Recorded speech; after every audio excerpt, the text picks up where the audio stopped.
Hello again, it's me Mandala, and today I'm back to share another build video. But today I wanted to shift focus away from solo open world and story PvE builds into a more complex and kind of fun topic and project that I've been tackling, which is what would be the strongest generic PvE five-man group composition. And so today I'm here to share what I think is a cool way, an interesting way to make group play more fun across general PvE. So this includes open world, this includes story, this includes end game PvE like raids and strikes and fractals. And so this is just a group composition that I've come up with that I think makes Guild Wars 2 fun, and it's a more comfortable setup than your typical full DPS um, meta builds, and so I wanted to share this set of builds to offer an alternative way to play Guild Wars 2 as a whole in PvE. And yeah, so that's what this video will be. And so we're starting here on the first of 5 builds that I'm going to share um, that round out this 5-man team comp that I think is the ultimate setup for tackling PvE in Guild Wars 2. So this first build is a Quickness Untamed build, and it's actually what I consider to be the most powerful solo open world build in the game that just so happens to also be a very good quickness DPS provider for general PvE. So this is Quickness Untamed. It's running full Celestial gear with Rune of the Pack, Sword Axe, and Mace. And the sigils are Superior Sigil of Force and Superior Sigil of Accuracy in both weapon sets. Again, it's full Celestial gear. And then we're running the Relic of the Midnight King. And so this build is the first of the 5, right? This is the first of 5 builds that I'm going to use to put together what I consider the ultimate team comp for Guild Wars 2. So to demo really quickly why this is one of those 5 pieces, I'm going to do a quick Golem pull uh, with the setup with no help from the console, just this build all by itself on the Golem with the maximum threat level in the Golem room setup. So really quickly I'm going to get set up for that, and then we'll do that, and then we'll talk about it some more.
Alright, so as you can see, all by itself, this build is incredibly strong for solo open world play.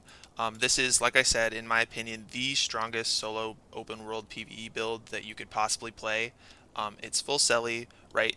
Really only healer builds, and the most extremely defensively traded open world build should be able to tackle the extreme difficulty, the extreme setting in the Golem room. It's really meant to test your healer's capabilities, and this build without a healer present in your group, is able to self-sustain through that setting because of a variety of reasons. The first being it's full celestial, so it's got the highest, or it's got very high base defensive stats without sacrificing too much damage. The damage number was a little low for this pull. You can usually get a lot higher than that. I've gotten like 19k, almost 20k sometimes on this pull with this build, just for general open world play. But it's got access to a lot of valuable boons that come into play for group play. So the thing that I want to do in this video is just walk us through like the things we're adding to our team composition every time we add a build. So this first build is your Quickness Untamed, right?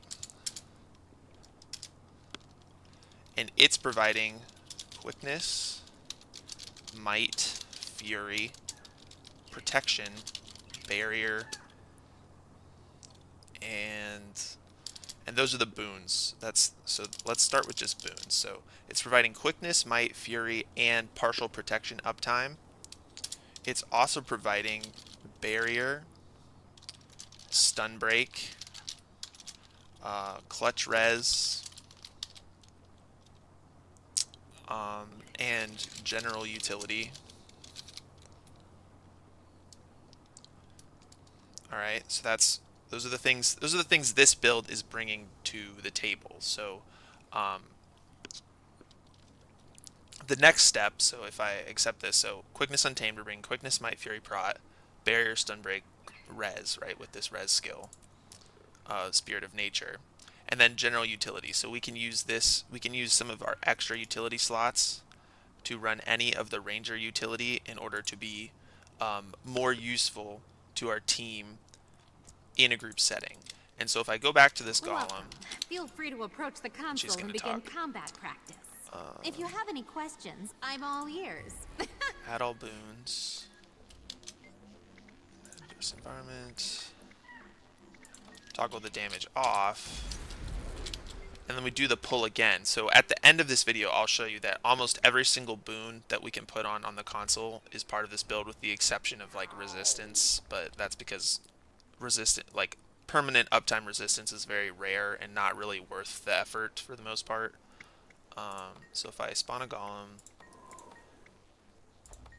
add conditions, no, add conditions, all of them, please spawn. Alright, so if I set the golem up in a more traditional test for a group setting, right, with the boons we'll eventually have, and actually, one thing that I forgot to mention, so edit squad message. So another thing that doesn't get talked about a lot is vulnerability. Vuln uptime is really important in group content, and then also crowd control. So these are the things that this build is bringing to our group. Alright, so if you just write those down, or we'll keep a list here. Eventually this list will get too long for the squad message, but yeah, we'll get to that when we get to that. So if I set up the golem like it would be set up for a benchmark for a raid build, right? And I do my rotation again.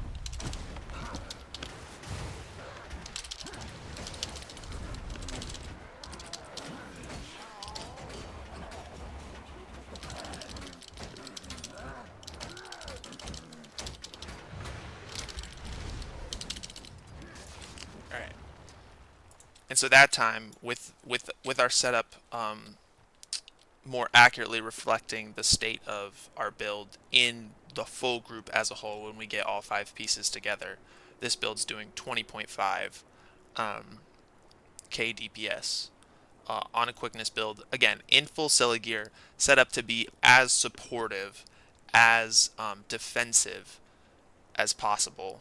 for the most part. Obviously, we still want to do a little bit of damage. So this is build number one. Again, I'm not going to spend like a huge amount of time going through how the builds work.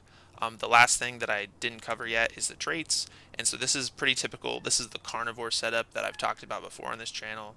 So you're going skirmishing, and you're going sharpened edges, strider strength, and then vicious quarry.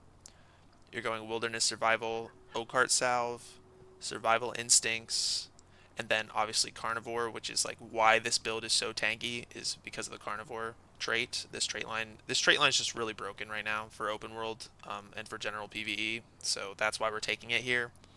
And then lastly, the untamed. You're going blinding outburst, which is just damage increase. You're going cleansing unleash, which is just Condi cleanse. You could also change this to corrupting vines for boon corrupt on enemies, extra boon corrupt because you already have access to boon corruption. Um, on this one, on rending vines is boon removal. And then lastly, let loose, and this is how we're providing quickness and some of our might uptime. So this gives us 8 seconds of quickness, 5 stacks of might, and then the other might and fury that we're adding is from the Relic of the Midnight King, so every time we use a CC ability, which we have a ton of, you're getting might and you're giving fury to your whole subgroup. So again, I'm going to be going through these kind of quickly, but hopefully I'm just going to lay out all the builds for you quickly, and then we can talk about how they all fit together and piece together how we're getting to a very competent, survivable, flexible, ultimate PvE 5-man group. So with that said, I know it seems like I'm moving through this quickly. You're probably confused. You probably need to do some reviewing of this build, but the next build, we're just going to go straight into the next build and talk about it. So I'm going to switch builds, and then we'll talk about the next build.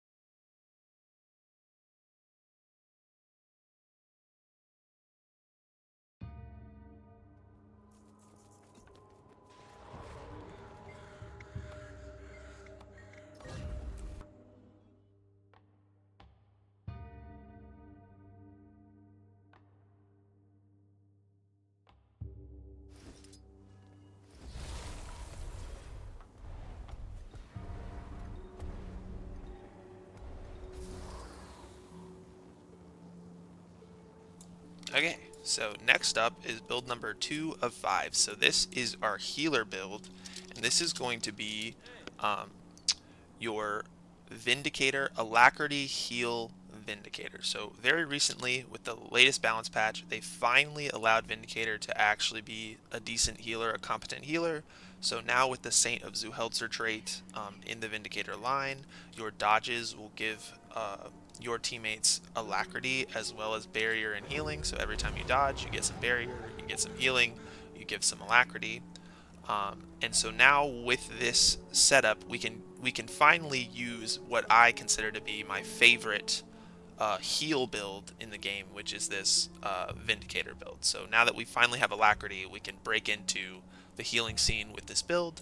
And so really quickly, what this build is running is it's a little different than most of your healer builds, and this makes it extremely tanky, extremely survivable and self-sufficient, while still giving tons of boons, tons of heals, and being able to react to pretty much every situation you could encounter in PvE in Guild Wars 2. So this is running full minstrels. So if we open our stat panel, this is minstrel's gear, so that gives us toughness, vitality, healing power, and concentration.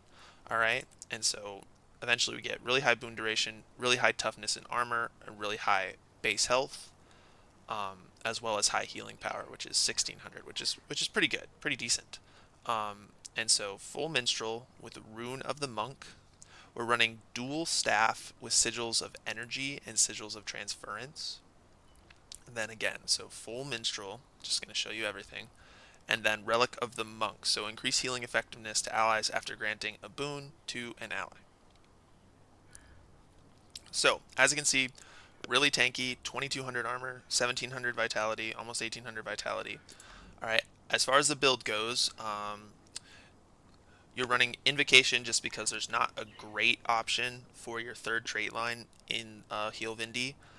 So you have Glaring Resolve, so it really just doesn't matter what you take here. You could take any of these three, it doesn't matter. This just gives you stability and heal yourself when you break stuns, so it's just like, of the three options, you could take the Rising Tide if you want, you could take Cleansing Channel if you want, it doesn't matter.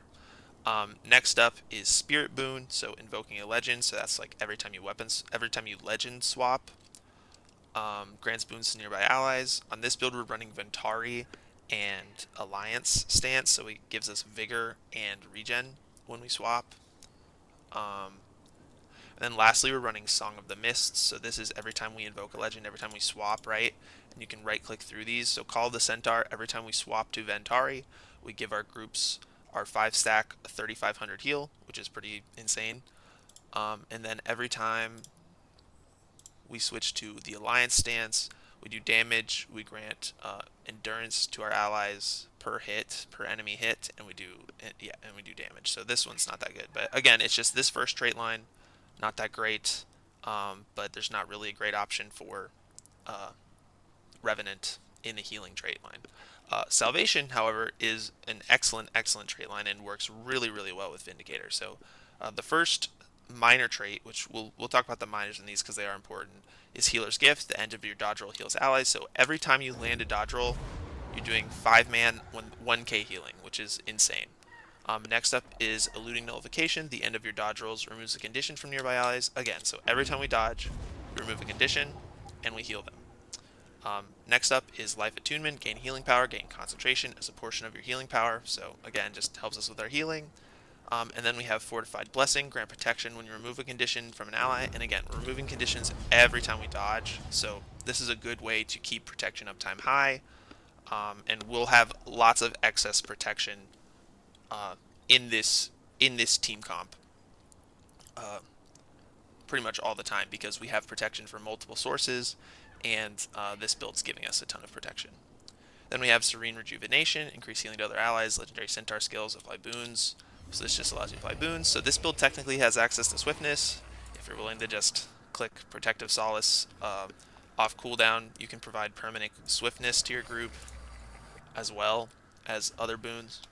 And then lastly is Generous Abundance. Heal allies around yourself when using a legend skill. Heal allies around Ventari's tablet when using a legendary centaur skill. So this just greatly increases our healing capabilities in centaur stance, and allows us to just... This is just a really OP heal build, and it just needed the Alacrity for people to like recognize it as such.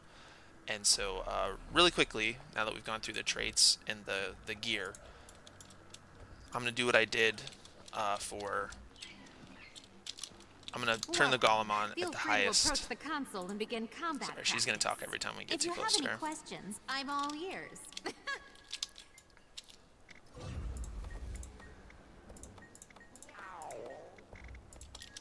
And so like I said, this is pretty much exclusively a heal build, but you'll see that it's actually very broken.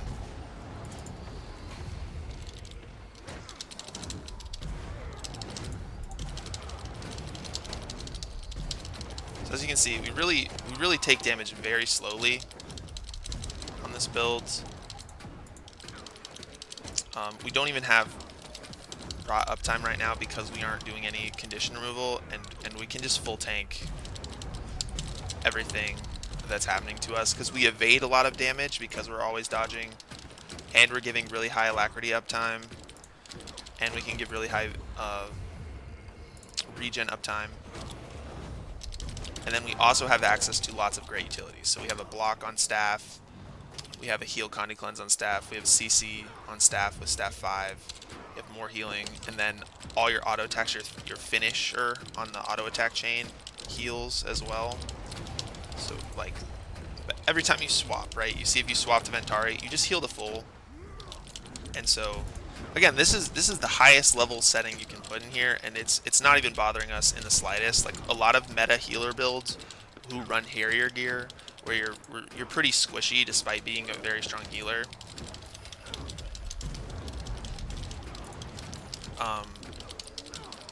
You just run out of options quickly, and you can feel the strain of keeping yourself alive as well as keeping other people alive, and it's just much harder to deal with mechanics and all the things you have to do as a healer in PvE, especially in endgame group content, when you're stressed to keep yourself alive.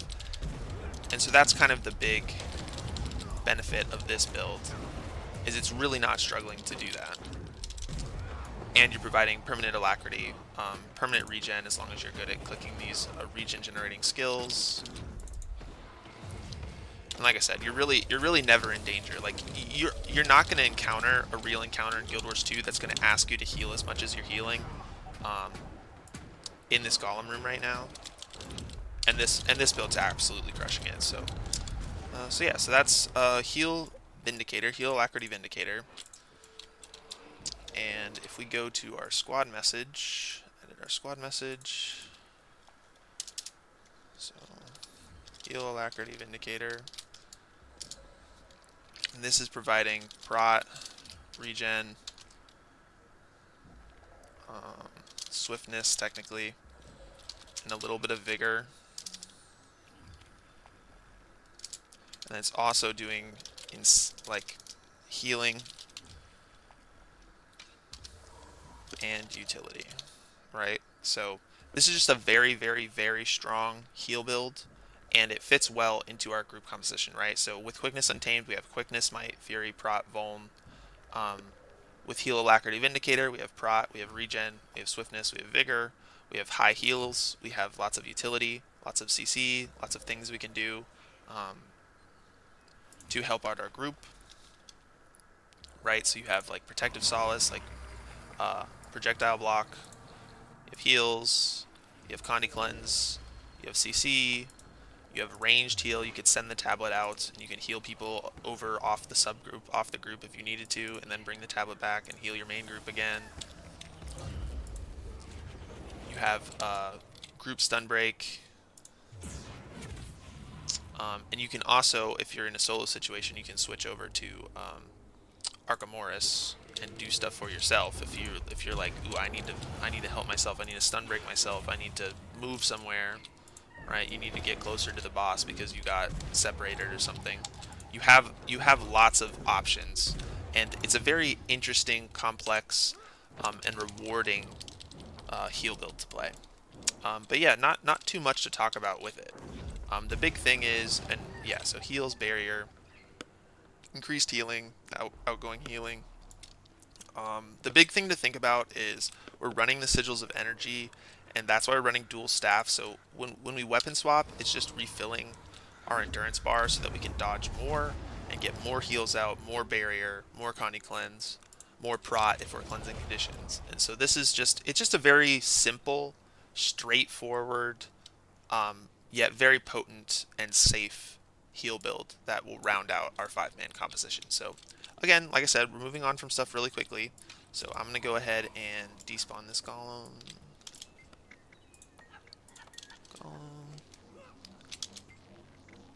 And then this will fix itself when we log out. So we're going to move on to build 3 of 5 next. So let me do that real quick.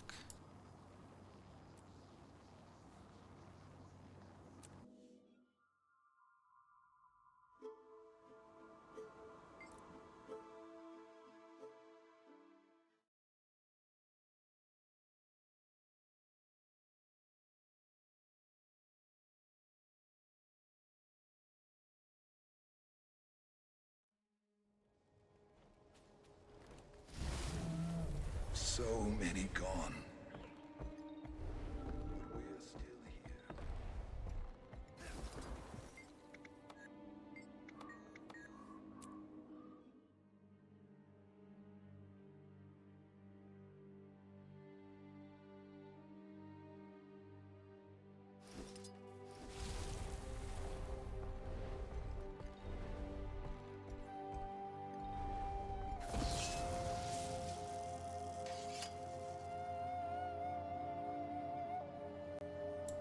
Okay, so this is build 3 of 5, and this is our first of 3 DPS builds for this 5-man ultimate PvE group composition. So this is our Condi Virtuoso. So it's running almost full Celestial gear, um, with two, I think just two, pieces of Rampager to round out our precision, our crit chance. But everything else is Celestial, so everything's Celly except for these pants and the coat are both Rampager to get us to crit cap. It's running Superior Rune of the Crate to give us bleed duration, because most of our damage is coming from bleeds that we apply on this build. And then it's running Dagger Sword with bursting and accuracy, and then Dagger Focus with, again, bursting and accuracy, all Celly gear. And then lastly, the Relic of the Mistburn. So this is a brand new relic. When you grant might to yourself, grant yourself additional might. Not that important. We have plenty of might from our other, the other builds we're bringing, our supports that we're bringing to this build, to this group composition. But the big thing on here is gain increased critical strike chance while at or above the might threshold. So this gives us 10% extra crit chance, which helps us get to, with this build, this build we need to get to 60, and we're at 50 with the accuracy sigils, the Celly gear, the Rampagers pieces, and etc. Right? And so when we grant ourselves Fury, this build it actually does 40% bonus for Fury, and then we get that extra 10% to get us to 100%, if that makes sense. So this build is crit capped, but it's also a Condi build, and so really quickly. Oh, what did I do there? These all look the same. I hate this thing so much. I hate these signets so much. Are they called signets? Yeah, signets. Okay. And so really quickly, I'm going to do a golem pull. A deadly raid squad is a happy we'll raid squad. Practice your skills using our state-of-the-art golems.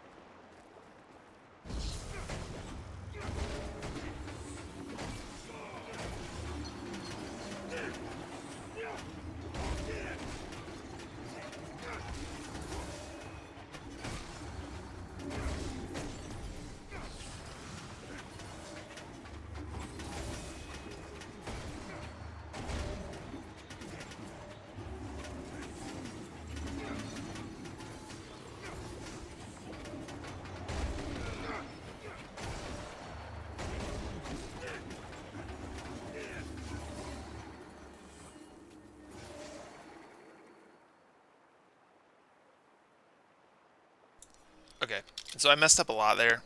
I was just being way too slow. Um, but that hit like 28.7. I've been hitting like 30, 31 on this build, and obviously it's a Condi build, so it'll ramp a little better than this. It'll ramp up a little bit more uh, in a longer fight, which is good.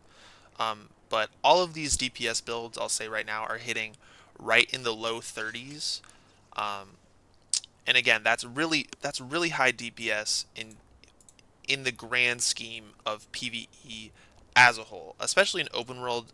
Doing 30k, like having three people doing 30k plus, and then one build doing 20k plus, you're going to absolutely annihilate everything in regular open world, and you're going to annihilate most endgame instance content with that much DPS as well.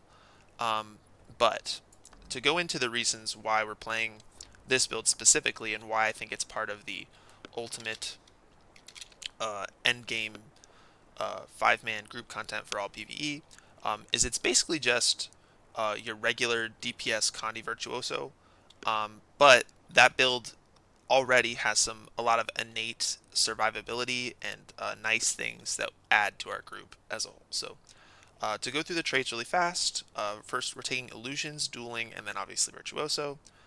Shatter Storm, so we get 2 charges of Bladesong Harmony instead of 1. Maim the Disillusioned, so this is just Shatter skills, Inflict Torment, so this just gives us extra damage on all of our shatters, extra Condi damage. Master of Misdirections, Shatter skills gain reduced recharge, and then Compounding Power is another minor. Creating an illusion increases your outgoing damage and condition damage for a short duration, so this is just stacking bonus damage modifier. And then Phantasmal Force. Phantasms deal increased strike damage for each stack of might you have. Gain might when your phantasms become clones. And so this is just, again, this is just what you run as a DPS build in Virtuoso, but it's also, if we talk about a little bit behind the scenes, all three of these DPS builds are going to have decent self-might generation, and that helps us ramp up quicker and be more useful overall, because we aren't completely reliant on always being within range of our might providing Quickness Untamed. So that's really nice about all of these builds. So for the next line, we're taking Dueling, and we're taking Phantasmal Fury, so your Phantasms have Fury. The minors are Critical Infusion, gain Vigor when delivering a crit. Illusions inflict bleeding on crit, which is good because this build's about critting and inflicting bleeds. Fencer's Finesse, so this is just our sword buff, so our sword gives us a bonus damage, bonus ferocity at 10 stacks, 150 ferocity, and we get reduced sword skill charge, which is good because we go Phantasmal Swordsman at the beginning of our sword dagger rotation and at the end. So again, just lots of stuff to think about, but this is really just the exact same setup as your general DPS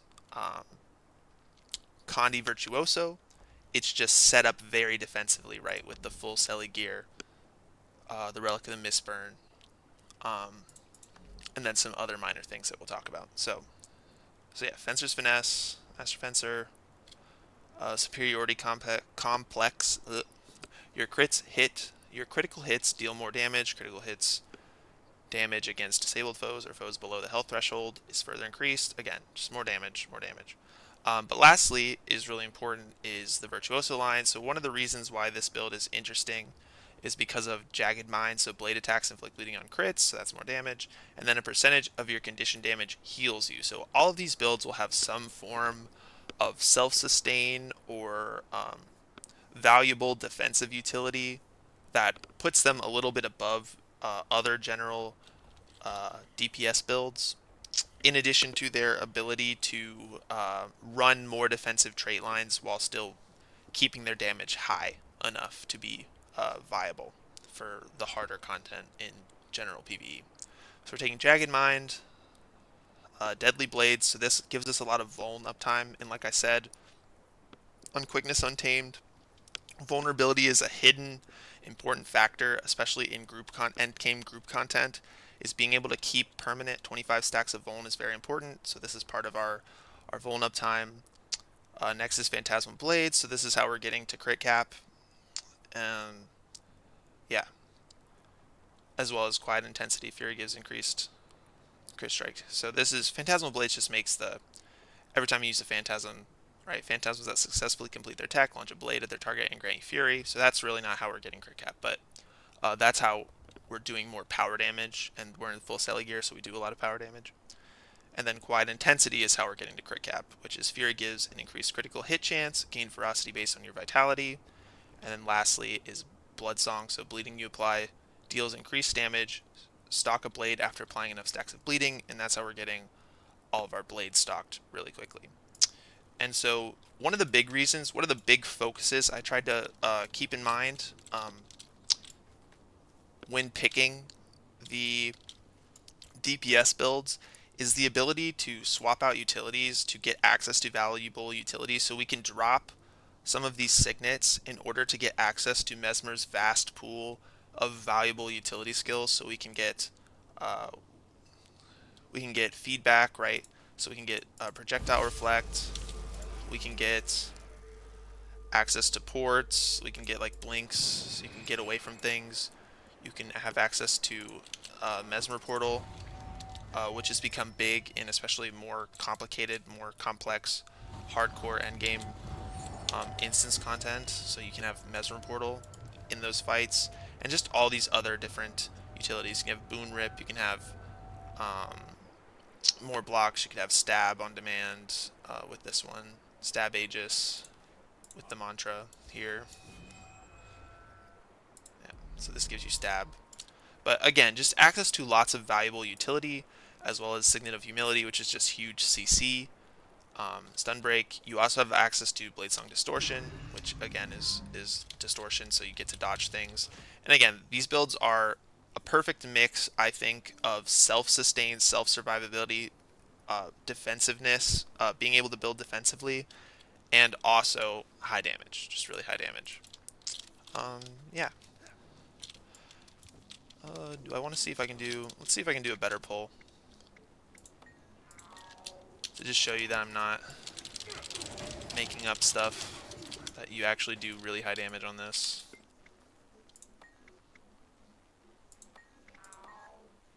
Okay. Let's try again.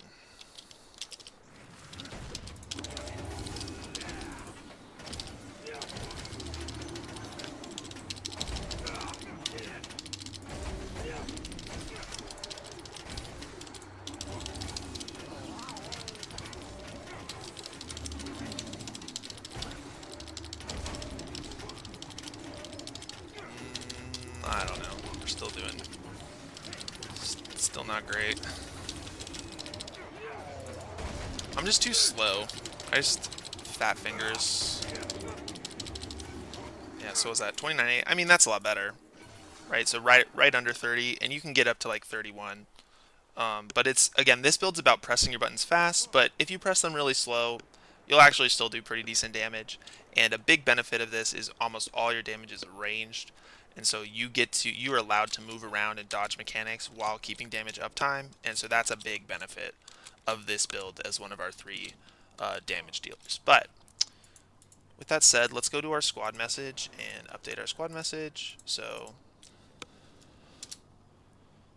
next one we have is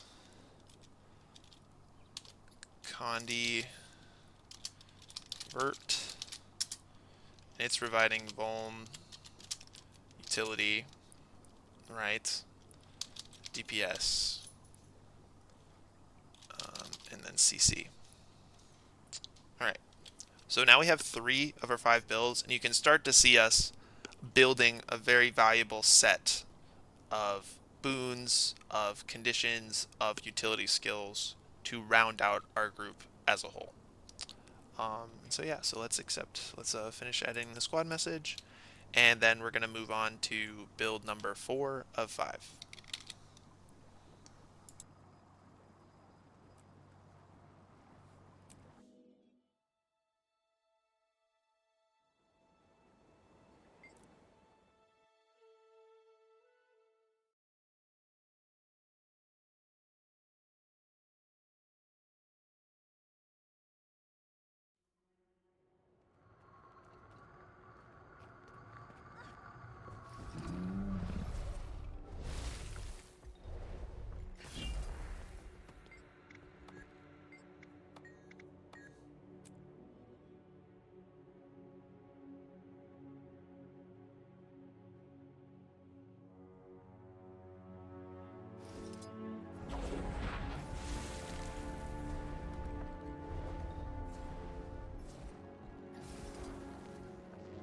Welcome.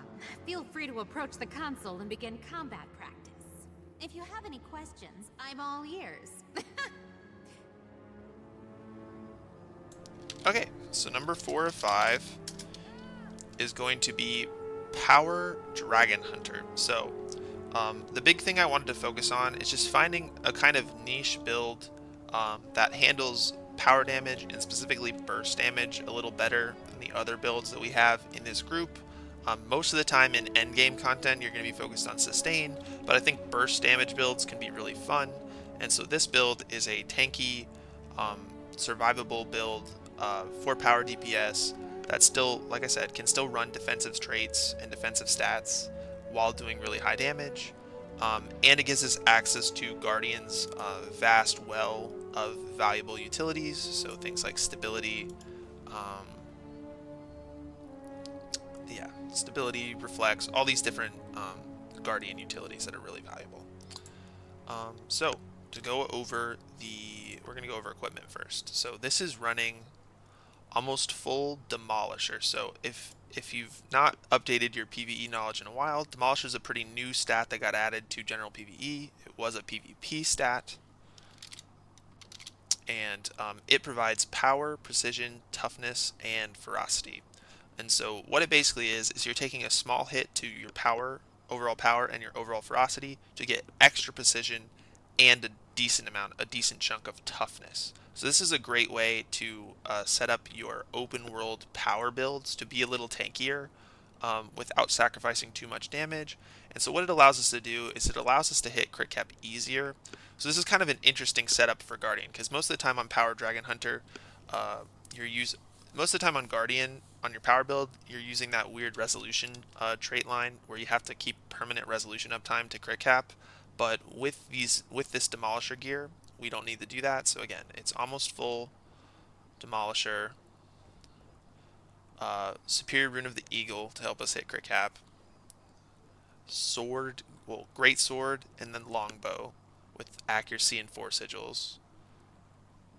And then you're going to see this one dragon piece. So dragon is power, precision, vitality, ferocity, and it's even closer to berserker gear than demolisher is. So it's just we hit crit cap already, and this is how I balanced out the numbers so that we're right at crit cap and we're doing the most damage possible. And then I have this berserker ring just because I'm lazy and I don't have a second legendary ring, so I set it up this way. Anyway, and then lastly is the Relic of the Dragonhunter. Enemies hit by your trap skills become hunted by you, increasing your strike damage and condition duration against them. So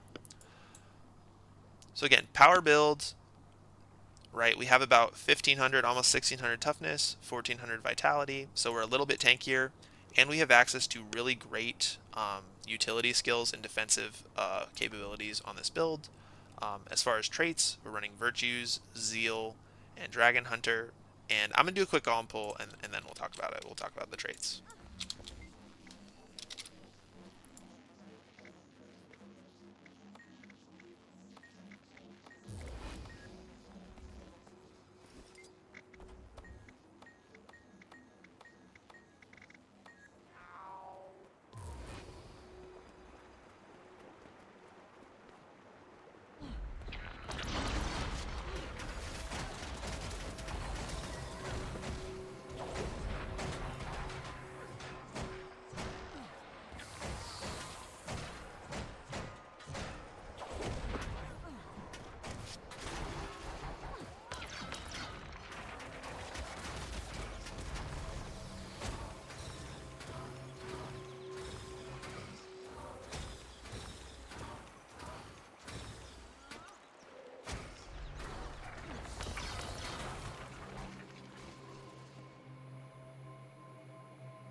Okay, so 30.5, and as you can see, the sustain damage is a little iffy on this build. It's a little lower, but the cool thing is you can see your opening burst is really insane, right? So we did 200,000 damage in 4 seconds, which put us at 54k burst DPS right at the beginning. This is one of the few builds in the game that still has access to really high upfront burst damage.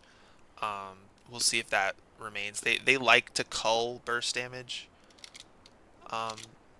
In Guild Wars 2, they really don't like it because what eventually happens, especially with bosses that phase, is if your burst damage is too high, you phase the boss within the burst window, and then that build just becomes like this build. If you phase the boss in that first 4 seconds, this build does 54k DPS in full Demolisher gear, which is way too high, right? So that's why burst builds tend to get cold. But anyway, as you can see, decent damage, right? 30.5. I've hit like upwards of like 32, 33-ish when you press your abilities correctly. The only thing that I don't like about this build really is on longbow is your 5 skill and your 2 skill get canceled with movement, and you can really easily cancel them by queuing other skills while you're channeling them. So that's something to be aware of, is just try not to cancel, especially longbow 5, but longbow 2 can also get canceled by other stuff as well. So try not to cancel these skills with movement, because then you lose this stuff. So why are we taking this build? in particular, a big reason is just to get access to stability. So Guardians are really great at giving stab to your group. So we can take Stand Your Ground, we could take Hallowed Ground. We have lots of utility skills that we have access to now because we have a Guardian in our group that allow us to handle um, things that need stability. So the big reason why this is in the build is because of stability. The other reason is to get a power build with a little bit of burst damage. And I think it's just a build that hasn't shined a lot in Guild Wars 2 in a long time, and so I wanted to include it here. And so let's quickly go over our traits, and then we'll talk about why I set it up this way. So the first thing that's a little different is we're going virtues, and so virtues allows our virtue skills, right, the Guardian utility. So these three skills, your F skills, to grant boons. So F1 grants might, F2 grants regen, F3 grants protection. And so you can see we start to get a little bit extra like boon up time just randomly through this build, which is nice. Next up we have an Unscathed Contender. So strike damage increased while you have Aegis, strike damage dealt is increased while you're above the health threshold. Pretty good. We have lots of Aegis. We have lots of we're very sustainable in this group of 5 because this is number 4 of 5 of the group comp. Virtue of Resolution, so gain Resolution when you activate a virtue. Resolution you grant has increased duration. So we personally have good Resolution uptime, which is nice, but not essential because we have access to lots of great Condi cleanses in this group. Next up is Inspiring Virtue. Strike damage dealt is increased after activating a virtue. And so you can play around with this a little bit. You can press your F3 and your F2 to increase your damage throughout your rotation. Pressing F2 is probably not going to help your damage rotation, but pressing F3 might. But yeah, and then lastly, we have Power of the Virtuous. Gain condition damage based on Vitality. Virtues gain reduced recharge, which is nice. Virtue recharge is important. And then Permeating Wrath, this just buffs our the passive of our F1 skill, which is Virtue, the Spear of Justice Virtue. The Justice passive. So periodically applies burning as long as you're within range. Yeah, and this just triggers that faster. It's a big Guardian mechanic. It's kind of complex, so we're not going to delve deep into it. Just know this is good for us generally. Next up is the Zeal line, and so this is going to buff our Greatsword and our power DPS. That's not important, really. So we cast Lesser Symbol of Resolution when we go below the health threshold. Hopefully we don't do that. And then we deal increased strike damage to burning foes. Symbols inflict Vuln. Again, this build gives us access to more Vuln, which is great for our squad, for our group, our 5-man stack.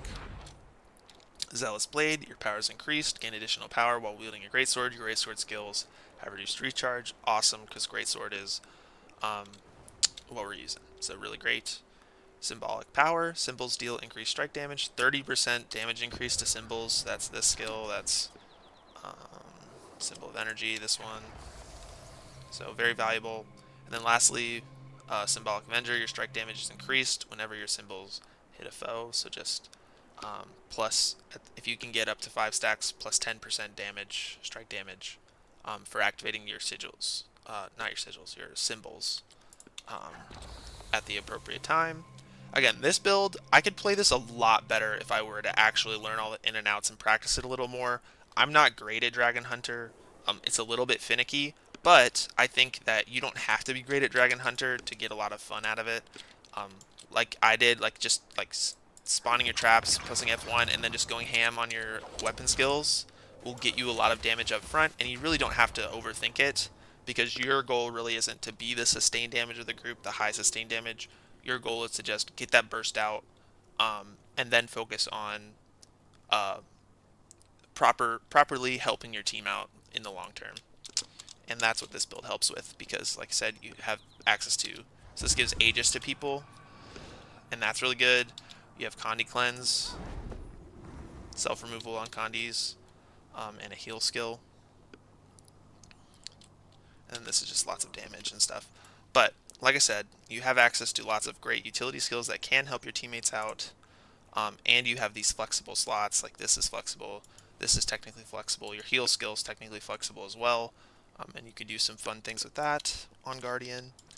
But yeah, so this is like 32-ish K damage if you do it right. If you do it really right, if you're a better player than me, it's probably closer to like 35. But and another thing you might see people say is like, ooh, he's using the weak enemy, and that's inflating this damage number. But the reason I'm doing the weak enemy is just like to save time a little bit, because it'd take forever. And then you saw me there cancel the 5, so that's, you really need to watch out for that. But I think this just better demonstrates, especially for general open world PvE, what you're gonna be encountering in that. But like, as you can see, even when I'm just messing around, like not pressing anything in the right order, not really caring what I'm doing, damage is fine.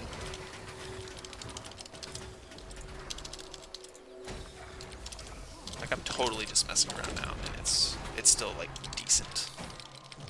Right, 28k with just like completely just literally like no brain off, just pressing the skills randomly, 28k.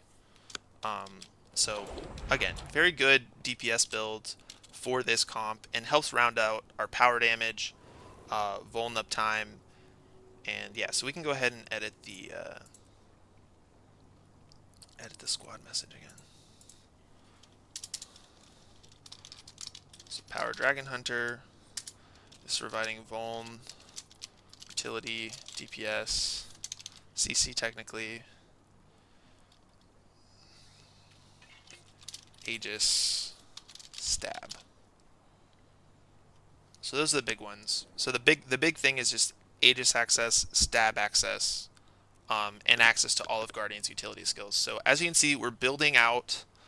So we have access to Mesmer utility, we have access to Vindicator utility, we have access to Ranger utility, and now we have access to Guardian utility. And now we have 4 of our 5. So we have 2 DPS, 1 quickness, 1 quickness DPS, 1 heal alacrity, and then we have 1 more DPS build, and that will round out our 5. So really quickly, I'm going to go ahead and swap to that build, and then we'll talk about it.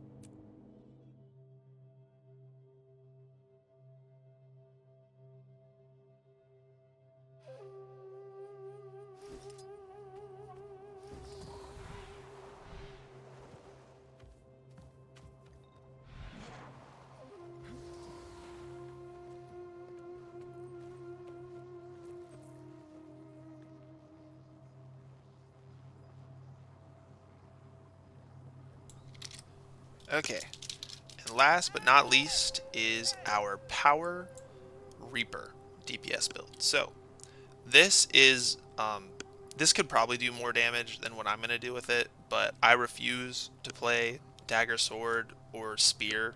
I just think Necro is basically like, you have Great Sword, which is amazing, probably one of the best weapons in the game, and then every other weapon on Necromancer is very clunky and awful and just feels terrible. And Staff is just the least terrible, and I know how to use it, so I'm just sticking with Staff. You could do more damage if you run Dagger Sword or Spear. Both of those I think do more damage in a power setup, but I digress. I'm lazy, so we're running this, and this still does bonkers damage. This is the most powerful of the 3 DPS builds of the 3. So as far as gear, we're running this new stat Demolisher, and so we're running almost full Demolisher with a few Dragon's pieces snuck in. So this is Dragon, and this is Dragon. Your gloves and your boots. Almost everything else is Demolisher. So Staff, Greatsword, Demolisher, Demolisher, Demolisher, Demolisher. Yep. And then again, Laziness. I have a Berserker ring. For your runes, you're running Superior Rune of the Scholar, and then you're running Staff Greatsword with Superior Sigil Force and Superior Sigil Impact in both weapon sets. And then finally the Relic of the Fireworks.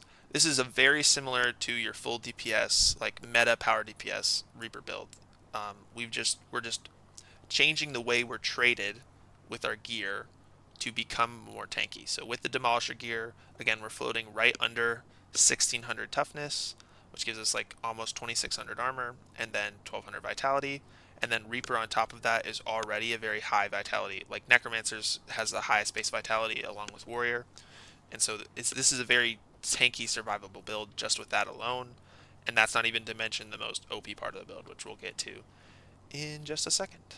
So really quickly, before we go into traits, I'm going to set up the Golem and try to do a poll. This is the one I've spent the least time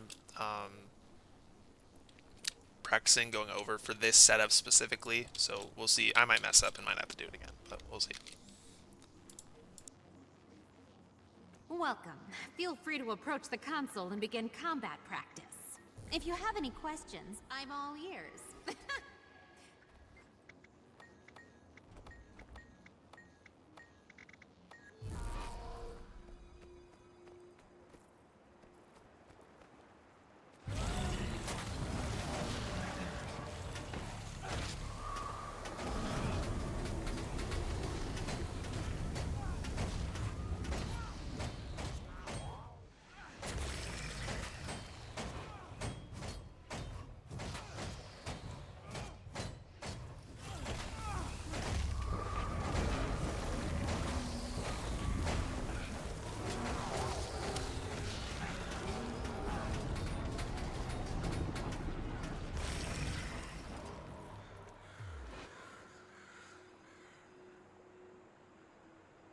Alright, I did that okay. I did that okay enough. 32.5, so like I said, this one, I think it's the highest DPS, right? It's the one with, I actually think it's probably the second highest DPS potential. I think Dragonhunter probably is the highest. I'm just very bad at Dragonhunter. I'm better at Reaper. But 32.5, really high DPS. Again, we're very tanky. And this build, I think, just has a lot of really OP broken things going on with it. So to get into why that is, we have to go through the trait lines first. So first up is Spite. Again, the Spite line and the Soul Reaping line, this is just generic full DPS Reaper build. So we're running Reaper's Might. So Reaper's Might gives us Might. So again, like I said, all these DPS builds in this setup, in this ultimate squad, ultimate group setup, have access to Self Might just to help us top off, keep us high damage, make sure we're capped out as often as possible. Next up is Spiteful Talisman. Deal increased strike damage to foes with no boons. Focus and axe skills recharge faster. Next up is Death's Embrace. Deal increased strike damage while downed. Inflict vulnerability when you strike a foe below the health threshold. So, yeah, more vuln up time if we want it. And then next is Awaken Pain. Might grants you more power and less condition damage. Gain Might when entering Shroud. So again, more self-might. Might focuses us into power instead of Condi, which is good. Next up is Siphon Power. Gain Might when you strike a foe below the health threshold. Again, more self-might. This build is very self-sufficient, especially when your enemy is below half health. When your enemy's below half health, you could just be totally off the subgroup and do everything by yourself. The only thing you won't have is like Alacrity and high healing. And then finally, Close to Death. Deal increased strike damage to enemies below the health threshold. Next up is Soul Reaping. Increase the amount of life force you gain from all sources. Is Gluttony, first trait. Unyielding Blast. This is just like the least offensive of the three. You can take Soul Mark if you want to get more life force generation if you feel like you're running out of life force. But it's up to you. Either of these work, but this is more vuln up time. Sinister Shroud. Shroud skills gain reduced recharge. Very good. Soul Barbs, entering or exiting Shroud increases all damage you deal for a duration. And so that's part of like the way we're doing the rotation. So the way I like to think about it is you're trying to get through staff as quickly as possible. Just spawn all of your marks really quickly and then swap to Greatsword. In Greatsword, you want to do all your skills, and then you want to try to spam Gravedigger if you can. And so if you get an auto attack chain off, you can do Gravedigger dead again. Sorry, and then you're just waiting out the Shroud cooldown. So you're in Shroud, try to camp Greatsword as long as you can, do all your Greatsword stuff, and then right before Shroud comes up, you switch to Staff and do all the Staff stuff, and then you go back in. And then in Shroud, what I like to do is I like to think you're trying to get Soul Spiral off, you're trying to get Executioner Scythe off, and you're trying to get 7 auto attack chains. And I think that's the best way to play it. You can do Death Charge for more damage, but I actually like to save Death Charge to use its mobility. So like if we go in here, like Death Charge mobility is very valuable, and I think the damage difference between just auto attacking and doing Death Charge isn't that much better. I mean it is, but like it's not. Death Charge is kind of buggy too, so like it's just safer to just do the auto attacks. Um, but yeah, that was just me explaining how to maximize your soul barbs. Next up is Soul Battery. Maximum life force is increased, great. And then Death Perception, gain increased critical strike chance, gain increased critical strike damage while in shrouds. This helps us crit cap, right? And we're at 75 and then 100 with Fury, so we're crit capped here. And then lastly is the Reaper line. So Shroud Knight, it's just how the Reaper Shroud works. Next up is Chilling Nova, so critical hits against chilled foes cause an explosion that chills adjacent allies, so this is just extra damage. Shivers of Dread, whenever you inflict Fury, you inflict Chill. Again, just we have high chill access. Striking foes, Soul Eater, striking foes within the range. And this is the, I can't stress this enough, this is the most broken skill to exist on a full DPS build in the game right now, like without question, Soul Eater. Striking foe within the range threshold increases strike damage and heals you for a portion of the damage dealt. And so you get a 10% damage increase, and you heal 4% outside of Shroud. And healing while in Shroud, this isn't actually correct. You don't heal 1%, you heal 1% plus the 4%, so you heal 5% in Shroud. And so this makes this the most broken skill in the game without question, because of the way Reaper Shroud works in general. Is just like you full heal every time you enter Reaper Shroud without question. On this build now, and I think this is just silly and broken. I don't know why they let this exist, but hey, I mean, if it's here, we're gonna use it. But yeah, so that's Soul Eater, and I'm gonna do a demo of why this is so broken in just a second. But let's go through the traits, the last traits a little bit. So Cold Shoulder, chills last longer, and chill foes take increased strike damage, and that's why having chill access is good on this build. And then lastly, Reaper's Onslaught, gain ferocity and quickness while in Reaper Shroud. Hitting with Life Reap reduces the recharge time of Shroud skills. So this gives us self-quickness, this gives us high ferocity, and this gives us shorter cooldowns on our key Reaper Shroud skills by auto-attacking. And that's why we want to focus on auto-attacking. Alright, so those are the traits. We've gone over the gear and why we're running all that. And so this is, again, this is just access to more utility. So we have access now to Reaper's utility skills, Reaper's elite skills, all this stuff. High CC, Reaper has high CC. And then again, the biggest thing is just access to Shroud. And so this is something, I'm going to say something that's going to irk hardcore players, but it's like just completely correct. Is Reaper Shroud's the second health bar, right? Like as much as they like to complain, like, oh, it's not, like if you take too much damage, you lose your DPS, blah blah blah blah blah. No, this is the second health bar, and we're gonna demonstrate why this is the second health bar. Okay, so combat testing. If you have any inquiries, come so I've just set the room to extremely threatening, the highest level threat, right? And we're gonna spawn that same Golem, right? So this build, that's all it's got is 600 bonus toughness, right? And you're gonna see, you're gonna see. Just watch.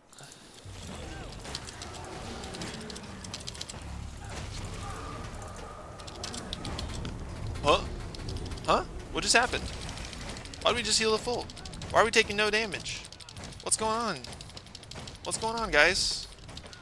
Oh, is this not a second health bar? I thought it wasn't a second health bar.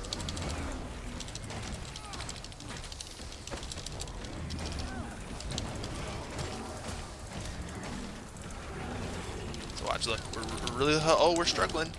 Oh no, we're gonna die, guys. We're gonna die. Nope. What do you mean die? No way. No chance. Right, we're able to do our full rotation. Do really high DPS. Like we're able to do our full rotation and tank all that, which was absolutely ridiculous, right? Like even if I just like let me respawn the Golem real quick.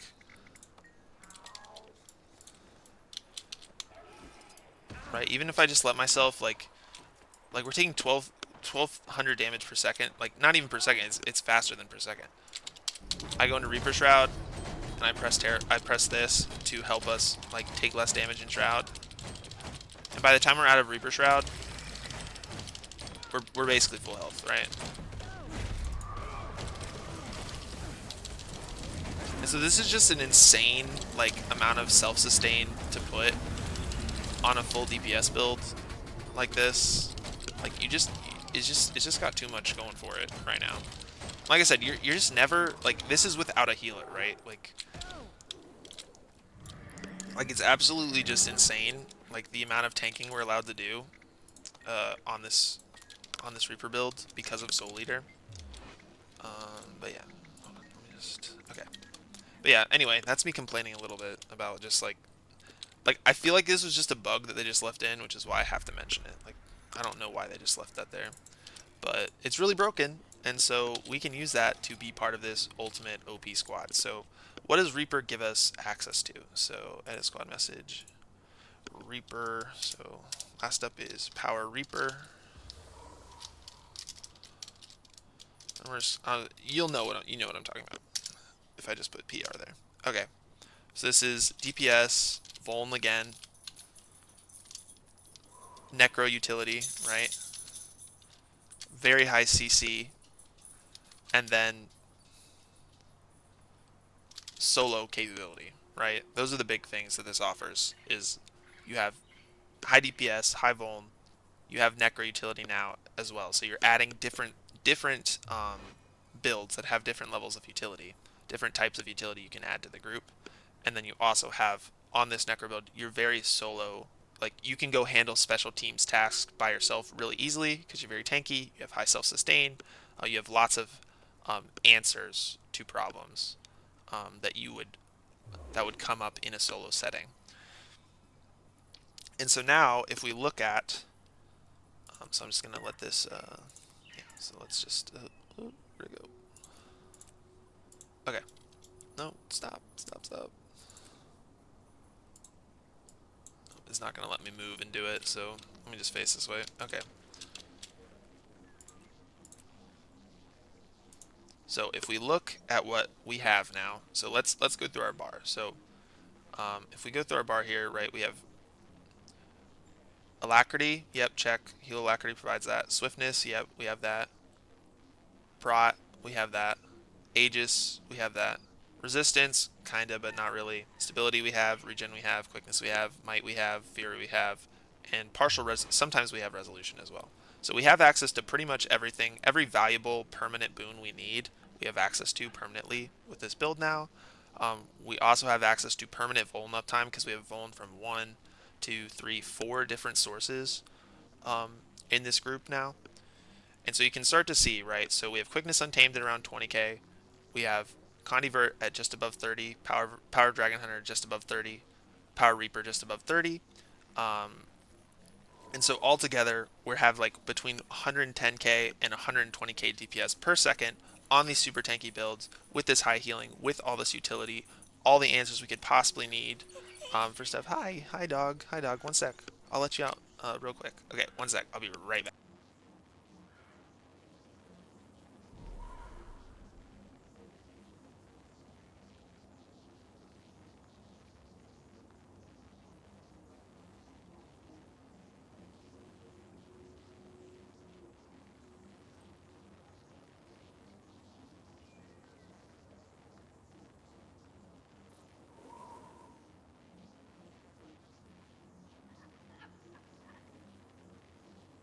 And I'm back. Almost did it. I almost made it all the way without an animal needing help. Okay, but as you can see, right now we have 5 builds. We have Quickness Untamed, Heal Alacrity Vindicator, Condi Vert, Power Dragonhunter, and Power Reaper, all with extra tanky stats, all doing still really high damage, and we can just we can react to anything in all of PvE, in open world, in story, in raids and strikes for the most part. Everything except for like the stupid ones that they introduced with like DPS checks that even professional Guild Wars 2 players, like air quotes professional Guild Wars 2 players can't hit, which are just silly and just not good encounters anyway.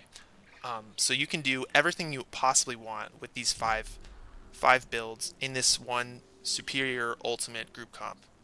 And so hopefully I've demonstrated why Guild Wars 2 is a little different than other MMOs here in terms of how you can build your group, right? You're really just pouring different, how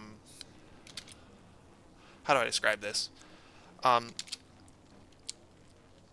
Basically, your support and your boons and your healing can come from anywhere, and so you can have different levels of different things coming from all these different builds, and when you put it all together, it makes a really broken OP team comp that can have lots of different shapes and sizes and compositions. And this is just what I consider to be a really cool way to tackle PvE as a whole. So, one sec.